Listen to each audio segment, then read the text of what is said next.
Hi students, short number 83 చూడండమ్మా 0.45 divided by 9. 0.45 divided by 9. So ఇక్కడ ఒకసారి చూడండి, దీన్ని ఎలా రాసుకోవాలంటే 0.45 ఉంది కదా, దీన్ని 45/100 కింద రాసుకోవచ్చా? జస్ట్ ఇంతకు ముందు దాంట్లో ఒకటి చెప్పుకున్నాం, ఎన్ని జీరోస్ ఉంటే అన్నింటి తర్వాత మీ రైట్ టు లెఫ్ట్ పాయింట్ అనేది ప్లేస్ చేయాలి అని చెప్పేసి. 45/100 అంటే ఎంత వస్తుంది? 0.45 అనే కదా అర్థం. అంటే ఇప్పుడు 0.45ని 45/100 కింద రాసుకోవచ్చా లేదా?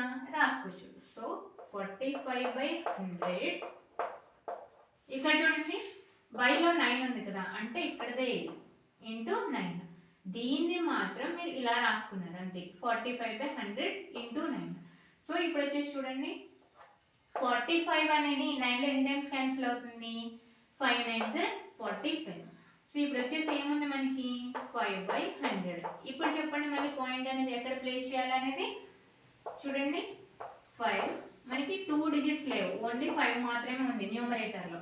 సో 0 పెట్టుకొని 2 జీరోస్ ఉన్నాయి కాబట్టి 1 2 ఇక్కడ పాయింట్ అనేది ప్లేస్ చేసి 0 అనేది పెట్టుకుంటారు. అర్థమైందా? అంటే 0.05 is our answer. So A option right అవుతుంది చూడండి, 4th ఆప్షన్ అనేది రైట్ అవుతుంది. ఏదైనా డౌట్ ఉంటే కామెంట్ సెక్షన్లో కామెంట్ చేయండి. Thank you.